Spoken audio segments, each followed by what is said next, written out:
Okay, good afternoon, everybody, and welcome to the workshop. Would you all please rise for the pledge? I pledge allegiance to the flag of the United States of America and to the republic for which it stands, one nation, under God, indivisible, with liberty and justice for all.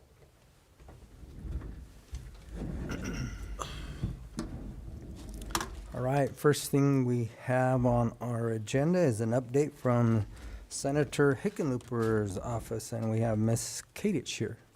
So, floor is yours. Pull the mic as close as you can because we can hear you, but the people on YouTube cannot.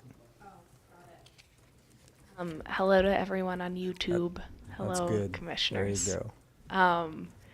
Great to see you all. Helen Katich. I'm Senator Hickenlooper's Western Colorado Director based out of Durango, and really happy to drive a very short distance today to come and see you all. So thanks for having me and getting me on the agenda, Travis. I appreciate it.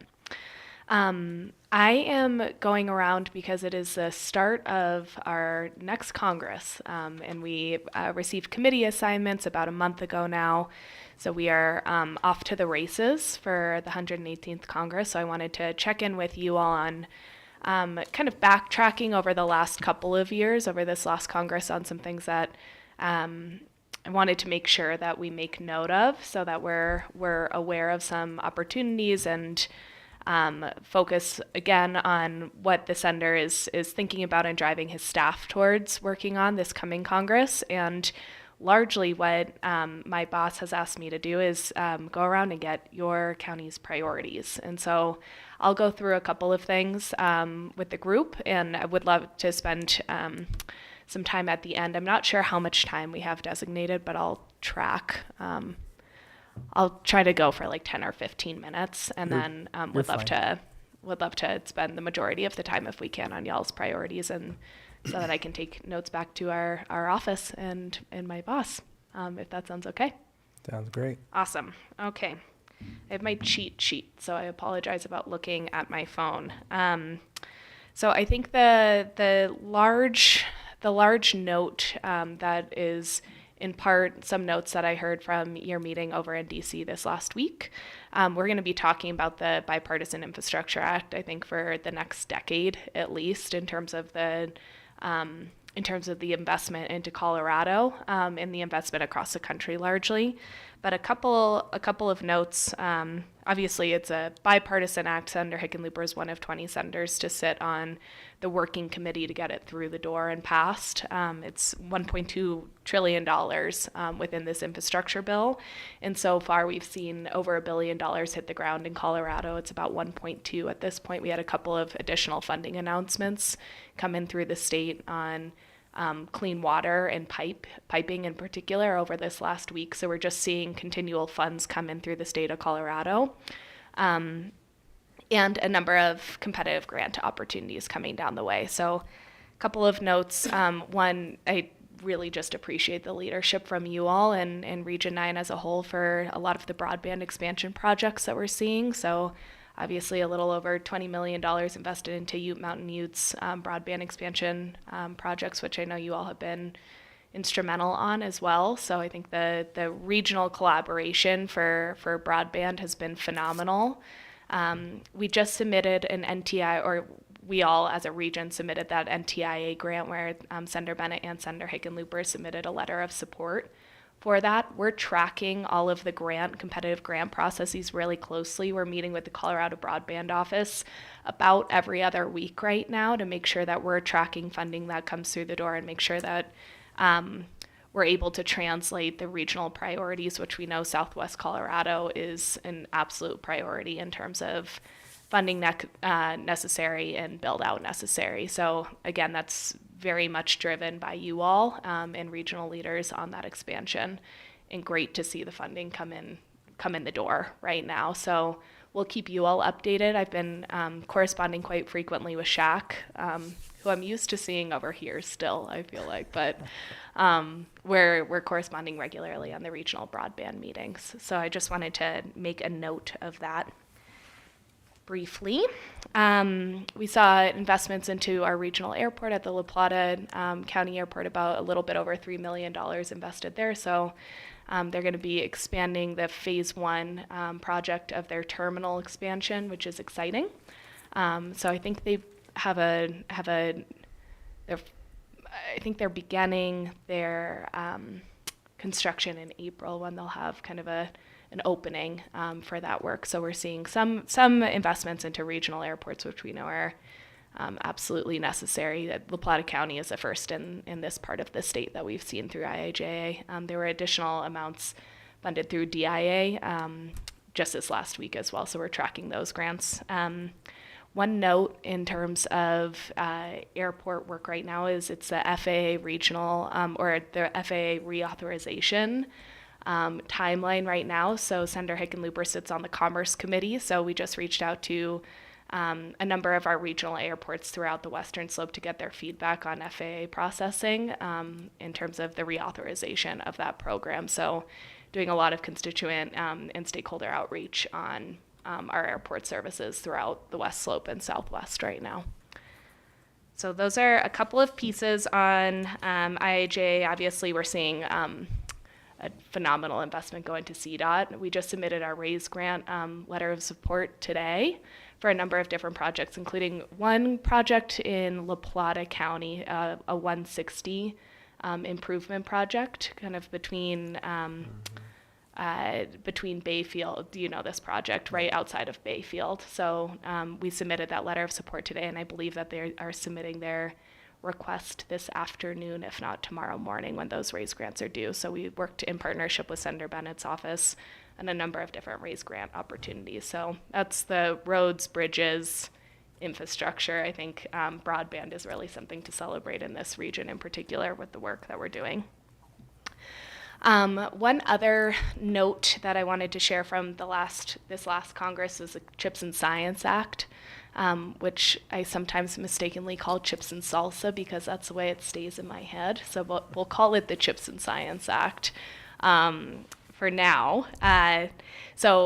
Domesticating semiconductor manufacturing is where the large bulk of funding is going towards. The other piece of this is there is, similar to the Build Back Better grants, EDA grants, they're working on a regional innovation hub program. So there's $500 million that have been appropriated for what they're calling these regional innovation hubs. And so the purpose is to diversify where we see tech innovation or manufacturing hubs throughout the country, so that we don't just see it in places like Seattle, San Francisco, New York, Austin, etc. So the state of Colorado has put together a CHIPS and Science Innovation Hub Task Force recently. So our office is working in tandem with this state and with different parts throughout the Western Slope. Really, largely Grand Junction right now is putting together a pretty large proposal for one of these innovation hubs. The way that it is going to work is in, I forget the deadline, but I can pull up the deadline here in a moment for the proposals for a regional hub. It can be manufacturing, it can be in partnership with a private industry, it can be in partnership with a university or college for developing an innovation hub. Largely, they're focusing on semiconductors, but it can be industry-wide, really. So we're working largely with the state in partnership with places like Grand Junction and other spaces across South, not as much Southwest, but largely Western Slope, to see if where could be a good place for one of these innovation hubs. They published a draft on the 400, I think it was about 400 top cities and towns that would be well suited for one of these hubs. Colorado Springs and Grand Junction were two that rose to the list for the state of Colorado. So that's something definitely to track. And if you all are interested in learning more about that opportunity, we are here to chat about it. So please do let us know. One other note, we've been working really closely with the VA offices. I want to say this is something to celebrate, and in part I feel like it is totally shameful that we hadn't passed the PACT Act until this last Congress. But that is a huge communication filter that we are pushing with all of our regional VAs and community organizations that partner with our veteran community. So PACT Act, as you all know, it expands benefits to any individual who has impacts of toxic exposure during their service time, which is a phenomenal number of people. I was actually back in DC probably 6 months, a little less than 6 months ago, and I was riding the bus next to a service member who had to end their service, hasn't been able to hold a full-time job because of toxic exposure and medical complications in tandem with it. And just knowing that there's expanded benefits for these service members is truly phenomenal. And again, I think something to celebrate from this last Congress and should have happened a long time ago. But we are working, again, really closely with your veteran service organizations. And if anybody has any questions on PACT Act or wants to talk to our Constituent Affairs team, they are certainly available. We actually just welcomed on a new fellow to our Constituent Affairs team who's a service member and now is in grad school for his master's in public policy right now. So we have a service member on staff as a fellow who will be happy to chat with any of the organizations on expanded benefits or otherwise how our office can best serve our service community. So in terms of this coming Congress, a couple of things that I just wanted to highlight in particular before we launch into y'all's focuses. One, the Senator is staying on all the same committees, so Small Business and Entrepreneurship, Commerce Committee, Energy and Natural Resources, and the HELP Committee, which is the Health, Education, Labor, and Pensions. I think he's really teeing himself up, and I imagine you have been seeing a little bit of conversation on a lot of the work that he's focusing on with water in particular. We know that this is it's going to be something that we are tackling together for a long time, and we want to make sure that our office is best set up to support the work on the ground in Colorado. So a couple of notes here. One is we hired a phenomenal person to work on this portfolio. Her name is Carly Brown. She was the water policy expert for the Western Governors Alliance when Senator Hickenlooper was actually the chair as Governor Hickenlooper at that time. Then she went over to the House Energy and Natural Resources as a staffer, overseeing all of the House's water policy, any piece of water policy that was coming through the door on the House committee. So we just stole her from that, which is great news for the state of Colorado and for our office and for all of us. She brings in just deep expertise into water policy. So a couple of notes. One, we are following your all lead and Senator Bennett's lead on the Dolores NCA, so we're really excited about a reintroduction for that. Which again, we are very much following you all and Senator Bennett on that work. So thank you for your leadership, and we were thrilled that Montezuma County is on the bill, and that we were able to spend the time over lunch with you all overlooking the Dolores River over August recess. So thank you all for your time there. John Whitney obviously will be in touch about when the date of reintroduction will happen, which I think should be soon. Which is great. So I think we're well set up in that work. Two, the Senator has been convening Western water user senators, focusing on the Colorado River. So the goal is to make sure that we don't get elevated into where there would have to be a federal process or litigation in any way. We want to make sure that this is something that is directed by the states.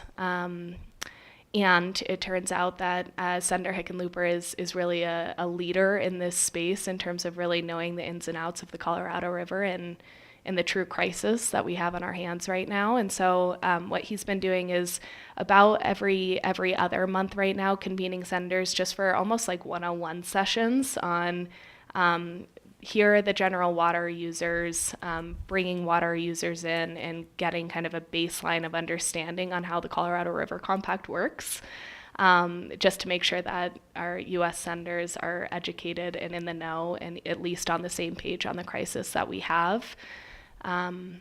So we have been communicating quite regularly with the Colorado Water Congress. We meet with them monthly, and DNR and CWCB as well. So we're really keeping our ears wide open to priorities for the state in terms of that issue. And again, I think we have phenomenal leadership both on staff and with the senator himself in this work. The one other note that I just wanted to flag is, so the senator is staying on the Commerce Committee. He has a change in subcommittee from the Space and Science Subcommittee to the Workforce and Workplace Safety Subcommittee. One note of something that we're really excited about is this particular position oversees all apprenticeship policy. So the senator has been thinking a lot about a handful of different things. One, we know that the Farm Bill reauthorization is coming up here shortly, so we've talked to a good number of folks in Montezuma County about this, and thank you all so much for helps with links of folks to communicate with. We will be following Senator Bennett's leadership in this way, as he's the chair the chair of the subcommittee on forestry within the Ag Committee. So we'll be supporting as much as we can in terms of fire mitigation and forest health work with his leadership.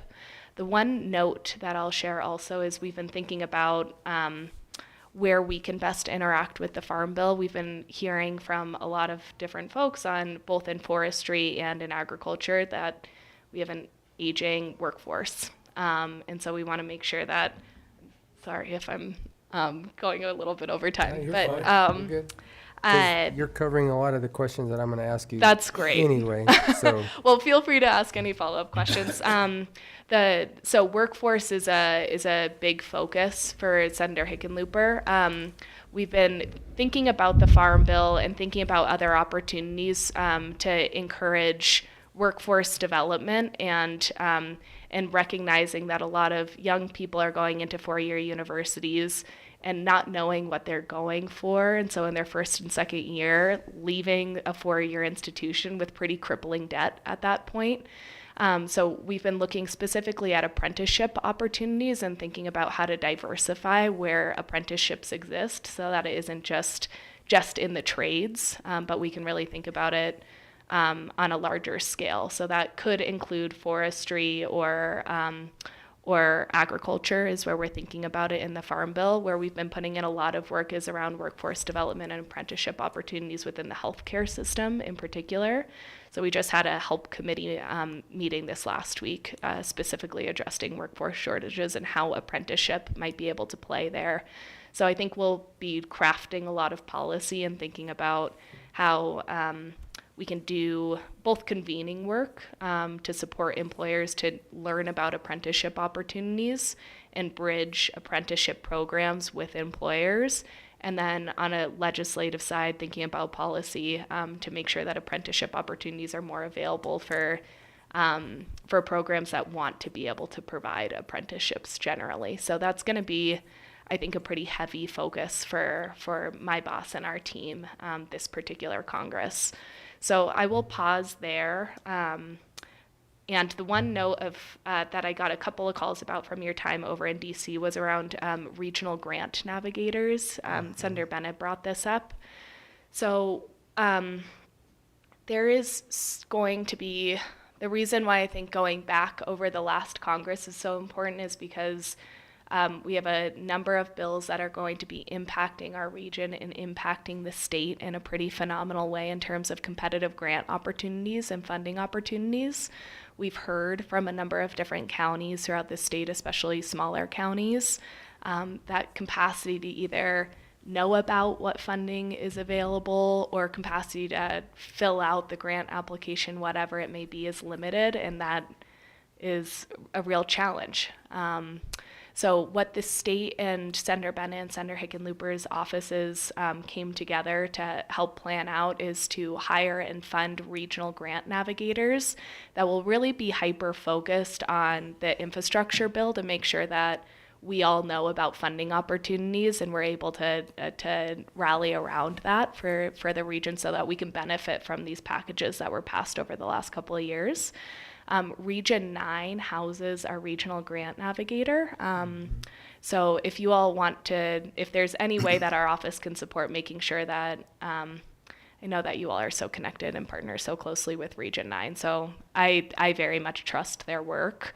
But if we can be supportive at all in terms of the grant navigation or competitive grant navigation, we want to be there to either help identify opportunities, write letters of support, whatever it may be. So I just want to make sure that that is clear to you all as we move forward. So I will officially stop there, and would love to put this pen to paper with some notes from you all.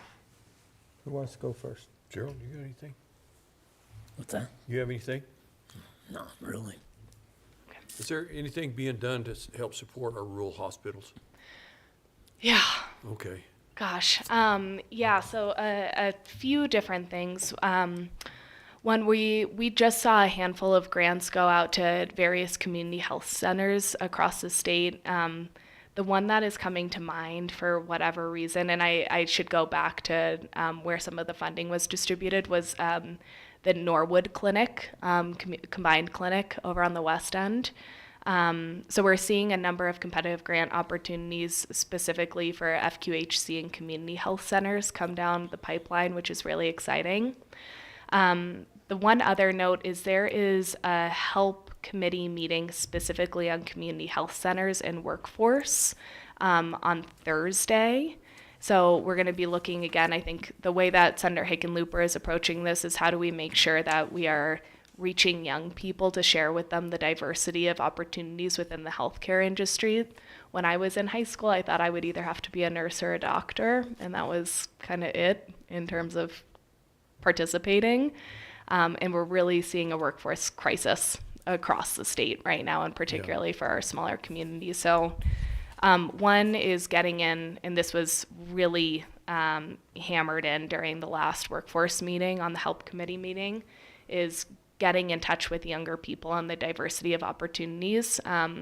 Fort Lewis College is just starting up their nursing workforce program as well, which we were able to fund through congressionally directed spending. So developing the workforce is something that Senator Hickenlooper will really prioritize. And I think there's so much work to be done, and it's so intersectional. We know that housing is, my doctors, they all left early on Thursday when I had an appointment because of a snowstorm, and most of them live in Aztec and Farmington. So we know that housing is an issue. We know that relaying to young people the diversity of opportunities, and then workforce development opportunities are three critical areas that we will continue to look at. But I think because of the senator's positioning, workforce will really be the priority for our office. But I will share with you all some of the notices on grants that are fulfilled for some of our smaller community health centers as well, if that's helpful. The only other, go ahead, Gerald. Sorry. I do have one thing on this Colorado River stuff. Please. We need to make sure that he's pushing the Bureau of Reclamation not to turn out more than 7.5 million acre feet out of Lake Powell. That's our water. Yep. And we are not going to want to supply that lower system since they've tanked it. Yep. Certainly heard. He's got to push to keep Colorado from, because we're going to way overproduce water this year, and we need it for future years. We can't tell what's going to happen next year. Right. And we cannot let them take that water down like they have in the past. Certainly heard. Yeah, our Absolutely. power generator, they're 25% reliant upon Glen Canyon Dam for generation. Right. And we're tickling where we can't generate down there. And if we can retain that water, it'll sure secure power for this upper basin. Right. Well, Lake Powell's at its lowest level it's ever been in right now. Yeah. Right. And It's only about 30 feet above where they've got to stop generating power. So right. we've got to not let them We, take the water down. We pretty much hammered that point while we were back there also. That's what I heard. Yeah. Because it affects us all in the state of Colorado. It's a No doubt. It's a big deal, and the water faucet has to be turned off down below. Right. So, It's certainly heard, and I think the fact that the state of Colorado is so unified right now across agencies is unique, and we're hearing that loud and clear. So, thank you, and it is really disturbing, kind of the level of crisis that we're looking at right now, and the senders. We are really investing into the right minds to be able to do what we're able to do. Every time we've turned more than that down there, they just take it. Right. It just disappears. Yep. Bureau of Reclamation will not hold them to their allocations, Got it. and they need to do it. correct. Got it. So since we're talking about water, Yeah. and this doesn't pertain to such big volumes of water as 7.5 million acre feet. However, in this community, in this county, it does relate to quite a bit of water. As far as the CDS, the congressionally direct spending, Yes. we had applied last year for our free Adafite program because what we have, and this is a state mandate, is that we're mandated to have a noxious weed program. Yep. However, without it being funded, it makes it very difficult to Right. be aggressive to get these water suckers off of our properties for our agricultural community. Yep. And anybody else. So while we're looking at water, we should also take the low-hanging fruit equally, Yep. as we chase. I mean, it's nothing close to 7.5 million acre feet, but it does impact this community significantly. So I don't know. Yep. I know the CDS is back out right now, I think, I right? can't believe I forgot to mention this. Thanks. So- Yeah, so I agree. I mean, we have to attack this issue on all ends, in terms of water shortages across the country and across the state, particularly in Southwest. Congressionally directed spending, 'tis the season again. Which I chatted with another board and they said, "Are you starting to feel old in your job that you're talking about CDS again?" So the answer was no. I'm so happy to talk about CDS. So a couple of quick notes. I sent you all frequently asked questions and a couple of pages on just CDS generally. You all know how this works through the last couple of years and the decade before that. So a couple of things. CDS requests are due March 10th, which is the day after tomorrow, I think. But so due March 10th, we had a listening set or an informational session this last Friday. We have another one on Tuesday. We're doing these in partnership with Senator Bennett's office. The first 15 minutes are just like CDS 101 for folks that might not be familiar with the process. And then the last 50 minutes, more or less, is specifically dedicated to any questions to projects coming out of the state. So the next one is at 5:30 tomorrow afternoon. I have the recording from the one on Friday, so I'm happy, Travis, maybe I can send that to you, and then you can distribute it as you see fit. But really great sessions. We would love to see more great. I mean, it's been phenomenal what we've been able to fund in Montezuma County. And I know that folks are really getting to work on a couple of projects in particular. I've been on and off the phone for some of the updates on the mental health mobile. The CIP. CIP. Thank Community you. Community Intervention Enrichment Yes. Program. CIP. So really exciting to see that kind of work get funded. If there are priorities from the county, I think that's a good time for, once you all have what you're going to apply for, I would love a call from any of you to discuss those projects kind of in more detail. As you know, things like your noxious weed program, we submitted, and then it kind of feels like a little bit of a black box once they go into committee. There are some trends and patterns. I've just been looking at some of what years past has been funding at funding amounts and types of projects. I would suggest everyone do that right now, just to see, and I'm happy to re-forward the last press releases in terms of what were funded through our office, just to get a sense of, again, funding amounts, what kinds of projects, et cetera, you can kind of get a taste on what the committees are looking for and what they have appreciated funding in the past. So I think it's absolutely worth putting in another funding request for the noxious weed program, for example, and would love to hear if there's any other priority projects that you have top of mind. Oh, yeah, my list was being created while you were talking. Yeah.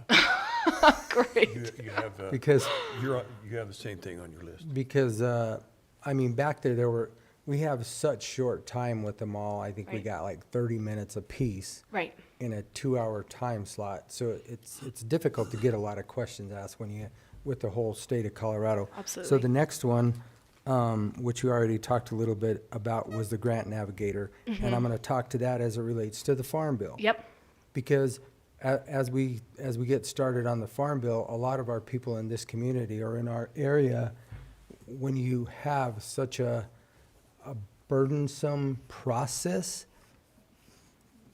they're not, Right. It's the very hard to people that navigate need that it process. the most are not going to be successful, agree. one, or two, even know how to navigate it. Yep. So I Or think even that know is, that it's there. Or know that it's there. Critical, Right. I totally that- agree. that is really pushed because Mm-hmm. it, in my opinion, it's super critical to our local area and our economy. And then as it relates to the Farm Bill itself, the 12 different components, right? 12 or 13? I can't remember, but 12 different components in the Farm Bill. Yep. The forestry is also a big deal to us. One as it pertains to forest health, getting the forest thin, getting everything off of the forest, but then as the product moves from there on. Yep. That's a super big deal to us right now too, specifically in our area. And then from there, I'm going to move up to the IIJA.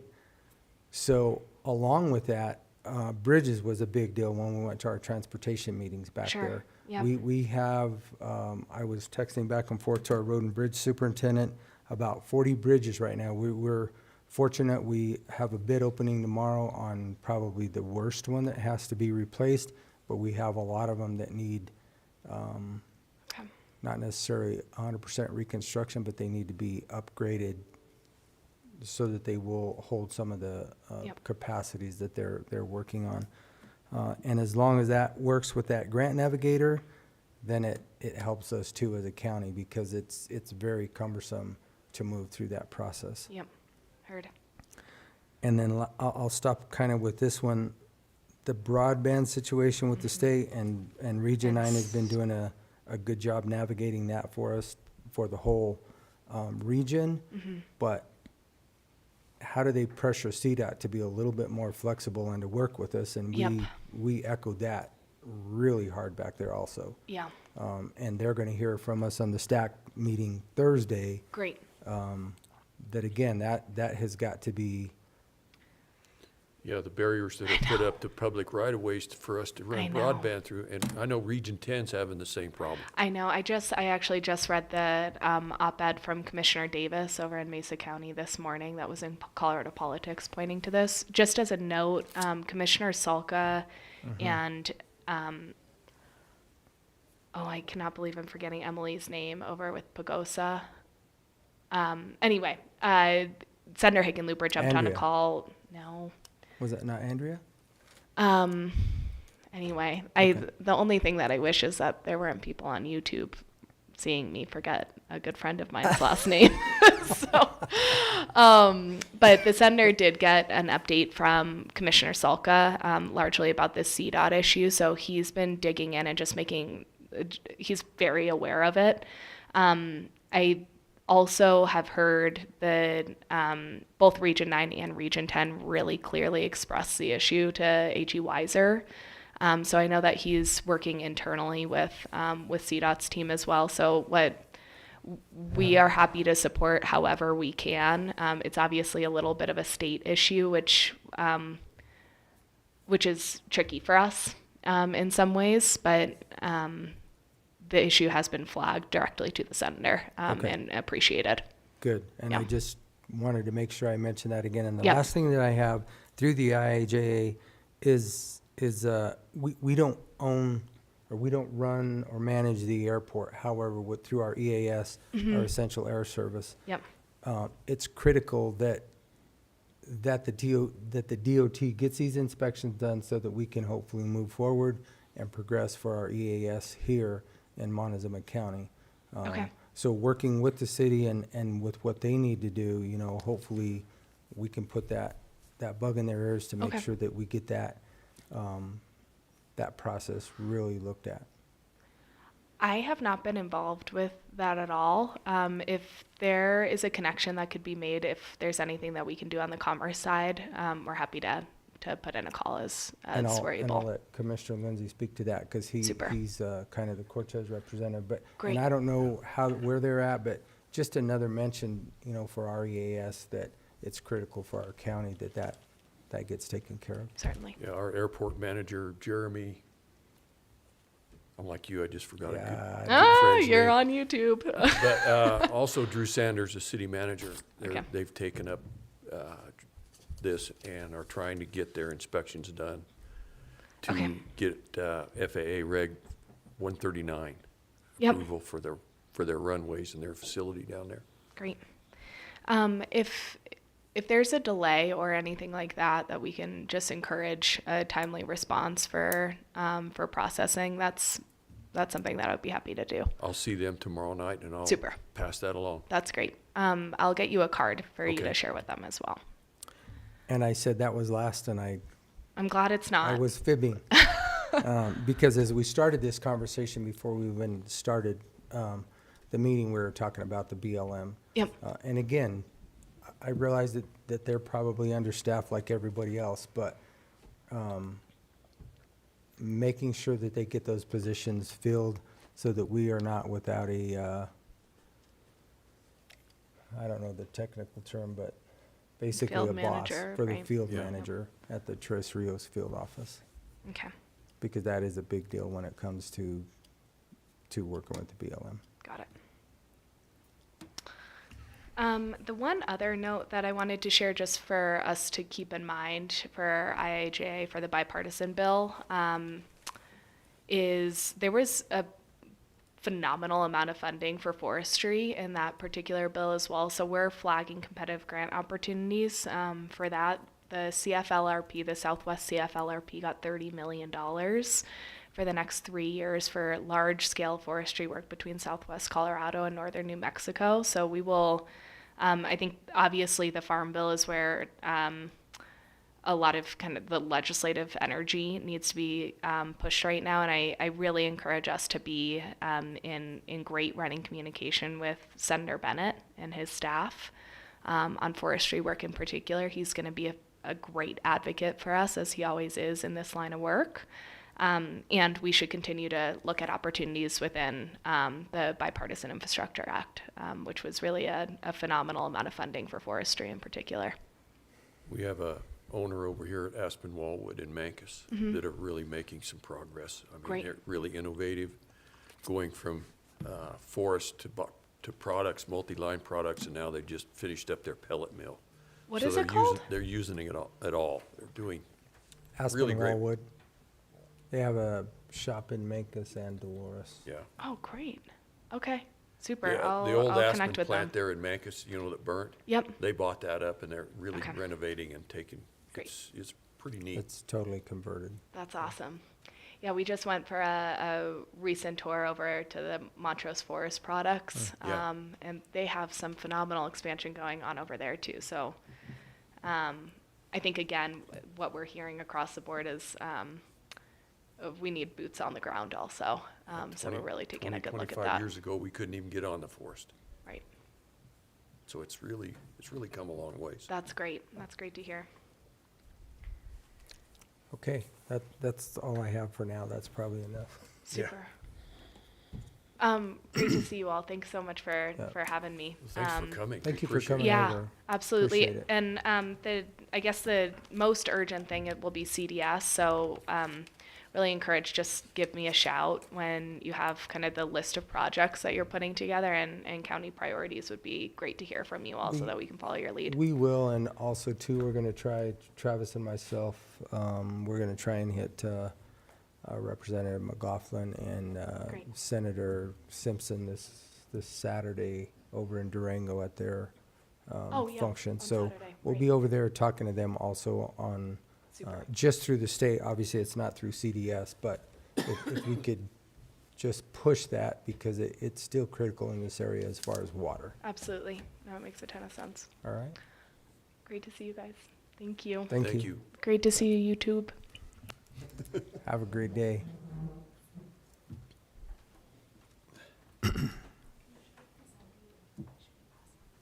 Okay. You have my contact information? Okay. All right, next we have Sheriff Nowlin. Come on down. We'll be talking about the black and gray Good. grant. Two grants for you to look at, seeking There's approval one on. mistake to put together. I got one. First one is the 2022-2023 marijuana impact grant. Black and gray is what they call it now. We were awarded that April the 4th of last year. It expires May the 31st of 2024. $11,945.91. Was this different than the one we talked about last week, Steve? No, No? I don't know how you guys got confused. But yeah, this is the year and a half one. This is what they provide. This is gonna be the last one that we're gonna apply for, mainly because there's so much time and effort that goes in for so little. And I have the permanent one, which we talked about last week, that we'll utilize. It'll also have to be utilized this year to supplement this. So because that was the one that we had made the error, Right. we didn't move the 18,000 over. This is the same one, right? No, this is No. a different one. So. This is a new grant, yeah.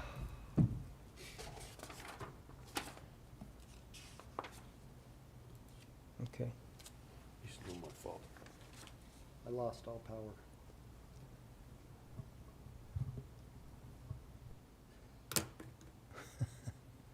It's up on the screen. We got it up there. Yeah. Are you coming back up? It's up there, but we may never get out of it. My laptop's not connected because it's a mess, so I didn't left do mine it. in the bag, so that's not my fault. I didn't do it.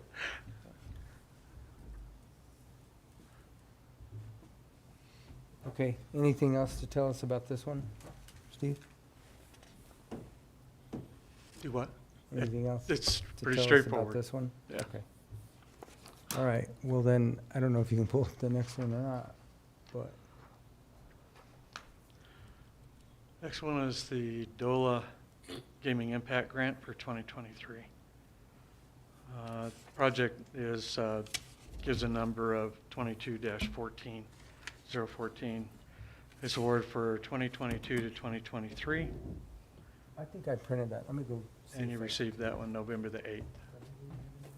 This is a different. This one's revised from what I'd sent last week. Because they didn't have a fuel line in there, I think I was missing something. It's like, I gotta separate them out. I've got to navigate up the big screen because my screen's went black. Well, you got it, you got the right one up there now. Where's- I don't know how to do it. I don't know, Over here. brother, I don't wanna tell you. Don't ask me.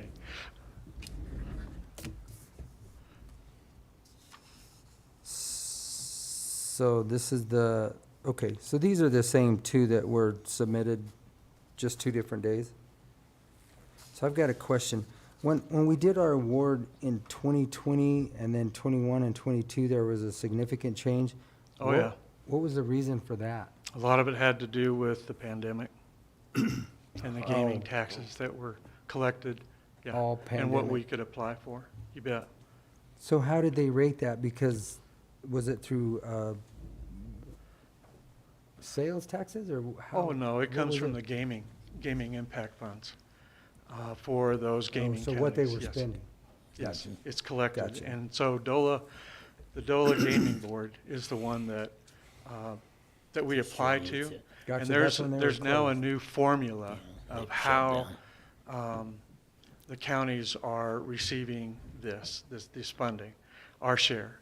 And it has to do with the hours, the number of impact or gaming contacts that we have, those that have been arrested that have been involved in gaming, and what we have down here with southwestern Colorado, which is separate So from for La the- Plata yeah. County. Yeah. Okay, well, that makes sense. For the Yeah. 2 years that they were closed, so in 2022, basically, Yep. they were open, that's why the amounts changed They so never caught up. significantly. Yeah.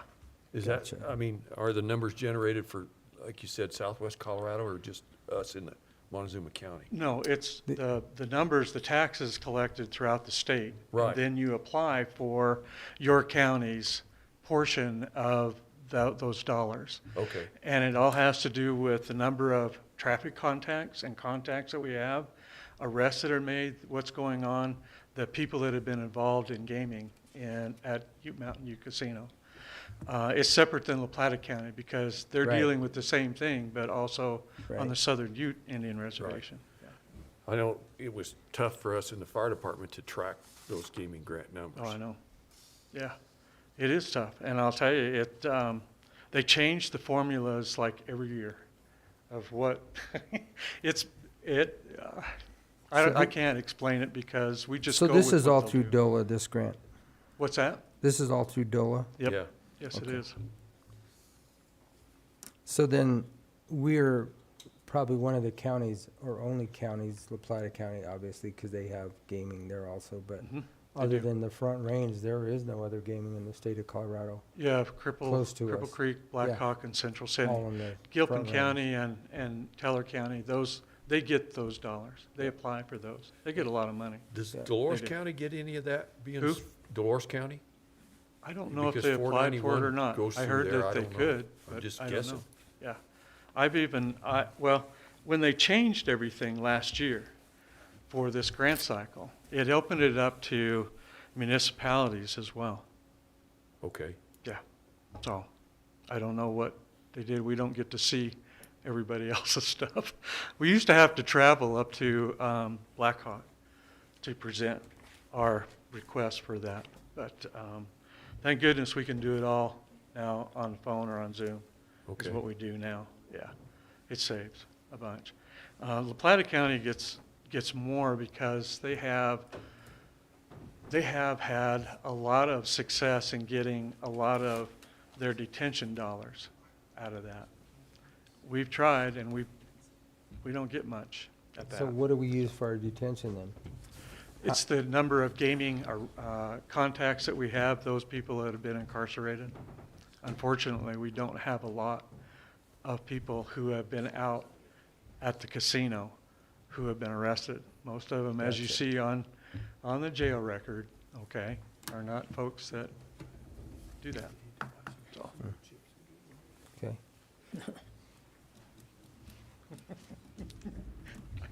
I don't know. You can hang out here if you want. Questions? I don't have any. I mean, it would seem that we could figure something out to get more detention dollars. Well, we can I know it's basically tough. use this grant for anything we want as far as gaming, right? Yes, yes, So yeah, we can use it to fund the detention, we can use it to fund anything. that's right. I can. And a lot of equipment comes out of that. Has in the past, been able to use that in the detention center and whatnot. You bet. Yeah, I don't think there's a restriction on it as far as No, that. there don't. There's no restrictions. It's what we've earned 2 years ago, is what it is. Yeah, Yeah, they're So always there's- about 2 years behind, There's no restrictions on it. right? Okay. All right, any other questions for, No, I mean, if you got any state or federal problems, get a hold of, No, I Ms. know, I Kasich? don't have her card, but that's I'll probably send- not my job anyway. I shouldn't get involved. if you want that information, when she sends it, I'll get it. Would you please? I'd Yeah. like to see it, just so I know. Okay, I'm really interested about the water. You bet. You bet. So, as long as they keep funding NRCS to help the farmers and ranchers here in the county Yeah. is one of the big things. Yeah. Well, I think more than that, it's the grant navigator. Yeah. Because what we hear, or me, is that they can't navigate it. Yeah, They can't get there to get the help. right. They just, the hurdle is too tall. And they- you know, that's not fair. No, it's not fair. It isn't. Yeah, I know. So we pushed it pretty hard when we were back in Good. DC, and we've done it again. You know, we're willing to help wherever we can with it. So, Okay, all right, thank All you. right. Very Thanks, good. Steve. all right. Next up, we have, Real Ms. quick, Mel? Commissioner, can we take like a 30-second break to restart this system? You bet. Everybody, we're gonna break for 5 minutes, and then we'll be back. We have to reboot. I see an IT guy here, and that's Yeah. what they always say is Let's- reboot. Let's wait for Sheriff So- to leave the room. We'll take a 5-minute break. He didn't hear you.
Okay, we are going to move down to our transportation director right now, Jennifer Morris, and we're going to talk about the grant. So we're going to skip 2 on our agenda and go down. We have PDF copies Yeah, in the I'm- packets, so, yeah. That's not the right one. I mean, if you guys want a copy. I made them in case. So this grant is our admin and operating grant that we do every year. The federal funds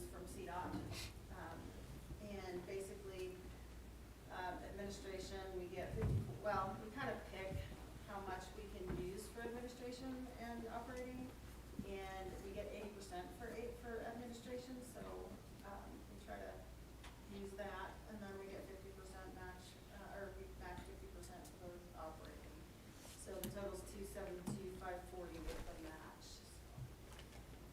And it gives us until, it looks like June 30th of 2024 to spend the funds. And I looked through the language of this. I mean, it's fairly typical of the state agreements we get. Like many of the agreements, the state has a lot of outs if they choose to take them, but we're also getting the money, so it is what it is. Okay. And really, that's all we need to have, is because every time I look to my right, I'm getting in trouble. So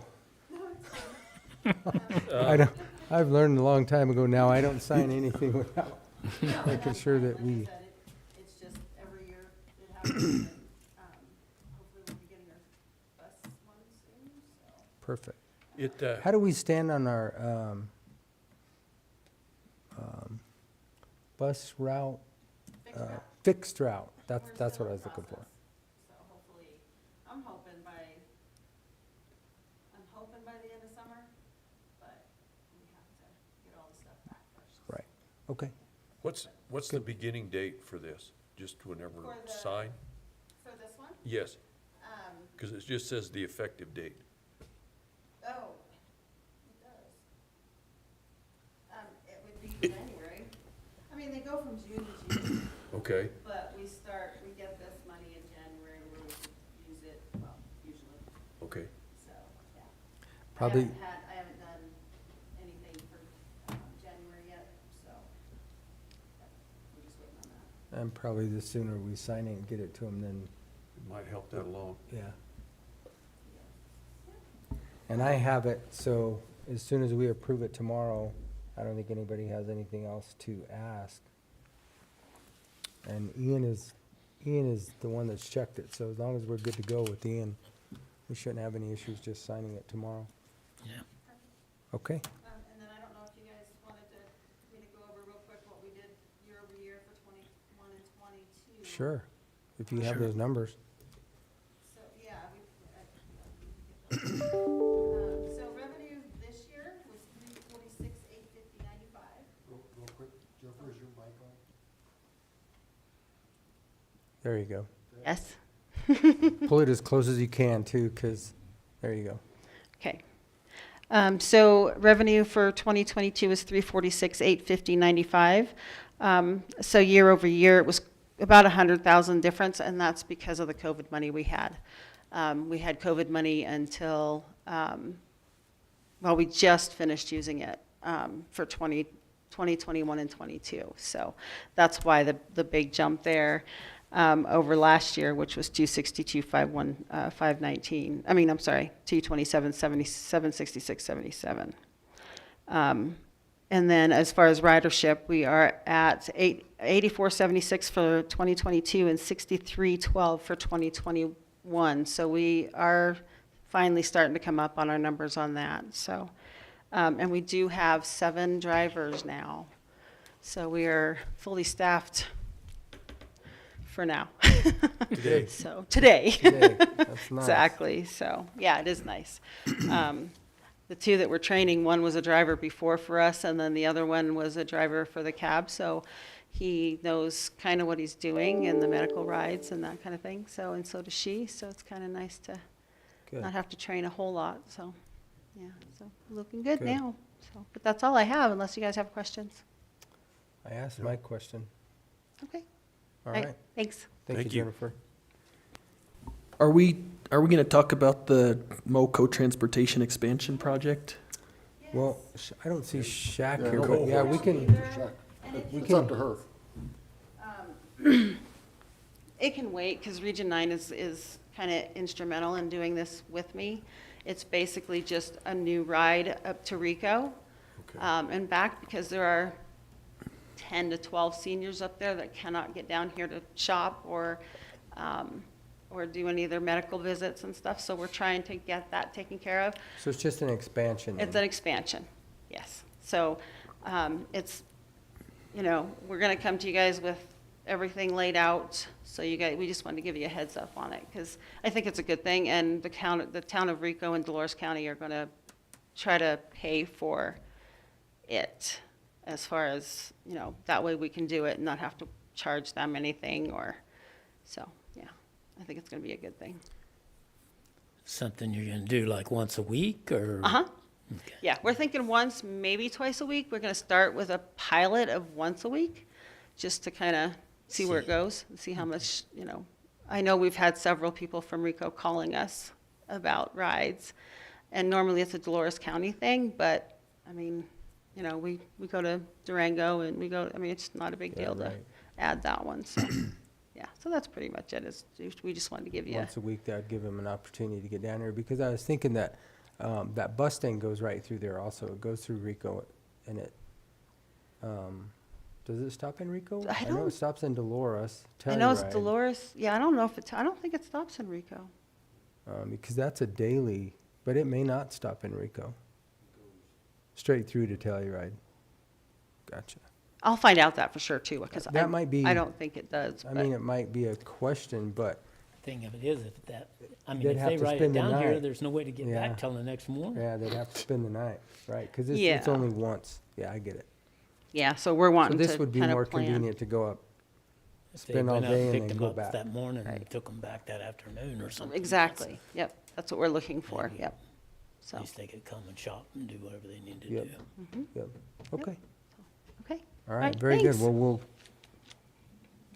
Well, we'll wait for further information.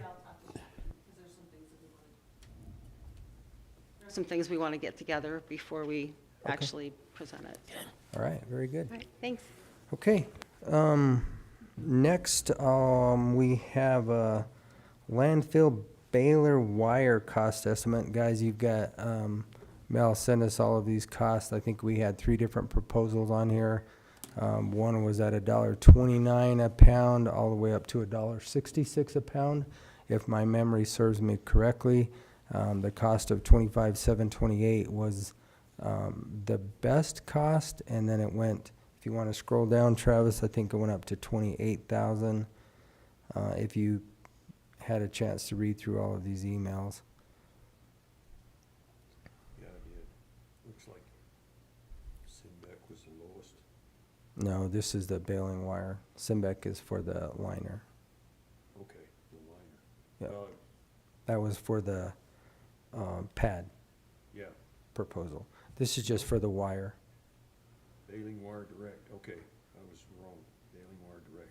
So yeah, I think our highest was right there at the 28.4 basically.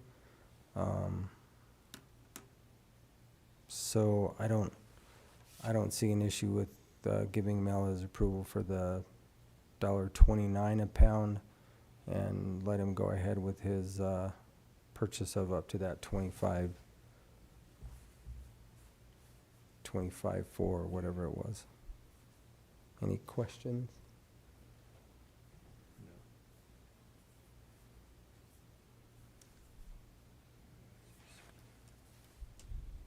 And that's just a real quick synopsis of it, of reading through it all.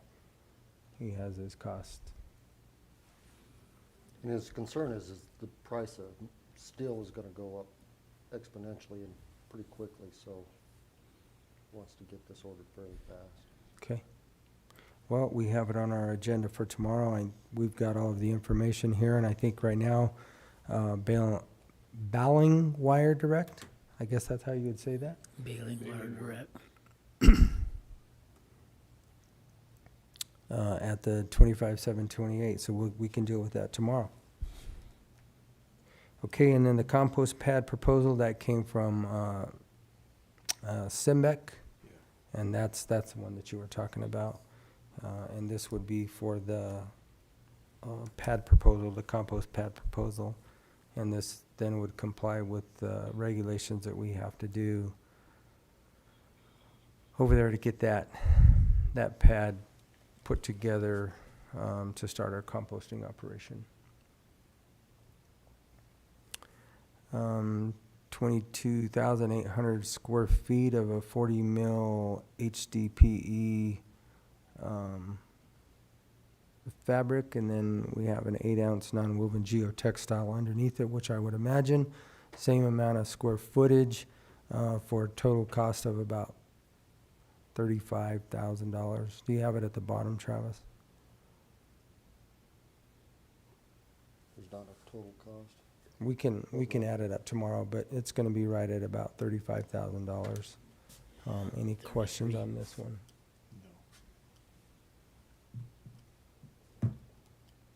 Okay, You just get, is that the only place around here you can get a bid from? I don't think there's anybody else around. Anywhere He was having trouble getting bids. remotely close. Because it's such a specialty product.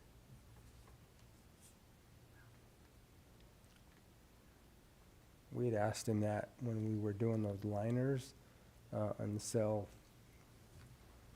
4, 3, whatever the number was. And it was the same thing, we couldn't get it. We couldn't source it anywhere else.